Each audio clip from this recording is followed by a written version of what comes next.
बिलोली तालुक्यातील ऐनापूर येथे थेट आपण शिवारात आलेला आहे। पुन्हा एकदा MSCB महावितरण विभागाचे भोंगळ कारभार आपल्या निदर्शनास आपण आणून देत आहोत।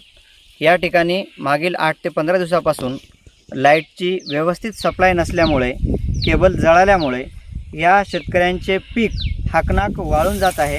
निसर्गाने तर धोका दिलेलाच आहे, पण या महावितरण विभागाने सुद्धा शेतकऱ्यांना आज येतो उद्या येतो म्हणून यांना फसवत आहेत आणि ते वेळेवर आलं नसल्यामुळं या ठिकाणी शेतकऱ्याचे हे पीक वाळून जाते।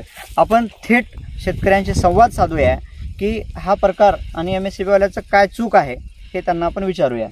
माझं MSCB वाल्याला मी सतत फोन करत आहे की साहेब आमची लाईट नाही, ऊस वाळून चाललं आहे, पुन्हा मेथी टाकलो तरकारी ते पण वाळून चाललं आहे।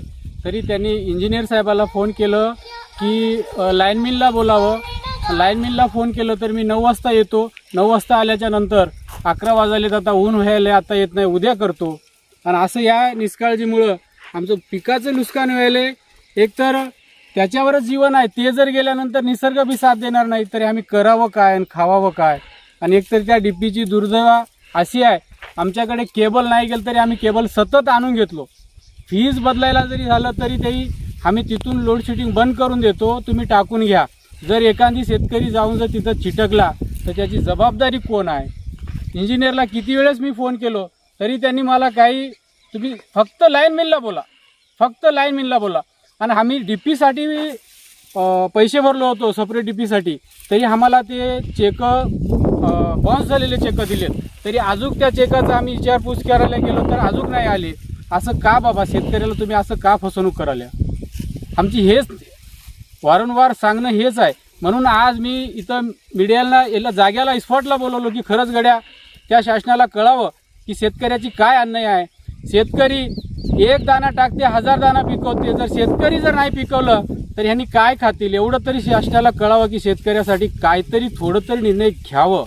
हेच आमची त्या शासनाला विनंती आहे की आमच्या सतत लाईटसाठी सुद्धा आम्हाला एकच मागणं आहे आमचं की लाईट आम्हाला दिवसा 8 घंटे द्यावं आणि रात्रीला 8 घंटे द्यावं। ह्या सोलारच्या लाईटमुळं आम्हाला दुपारी 12ला येते, 6ला लाईट जाते, 6ला आल्यानंतर त्याच्यामध्ये 2 तास लोड शेडिंग आलेत की ह्यानं घेतला परमिट, त्यानं घेतला परमिट, ते टायमिंग 2 तास आम्हाला वाढून दिलं पाहिजे।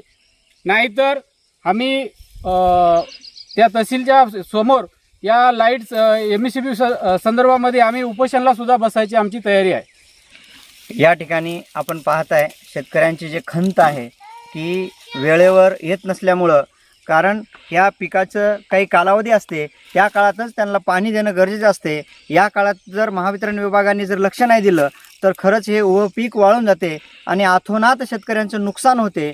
यासाठी बिलोली तालुक्यातील MSCB विभागांचं प्रत्येक खेड्यांमध्ये अशीच अवस्था आहे। त्यामुळं इथल्या महावितरण विभागातील जे पदाधिकारी आहेत त्यांनी वेळेवर शेतकऱ्यांचा फोन आल्यावर वेळीच त्यांना पाठवून या ठिकाणी जर लाईट जर व्यवस्थित करून दिलं तर शेतकऱ्यांचे नुकसान होणार नाही, अशी शेतकरी यांची मागणी आहे आणि हे वेळेत काम झालं पाहिजे ही यांची अपेक्षा आहे। आम्हाला एकच आहे, लाईनमॅन आमच्या येऊन डीपीला काम केलं पाहिजे, आम्हाला त्यांनी काम नाही सांगलं पाहिजे।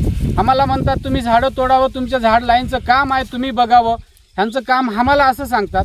जर आम्हीचा एक शेतकरी जाऊन जर तोडायला गेला, हातपाय मुला, त्याची जबाबदारी कोण? ज्यानं तोडला त्यानं म्हणला त्याचा हाताचं नुकसान झालं तर का ज्यानं म्हणले त्यानंच देवावं का?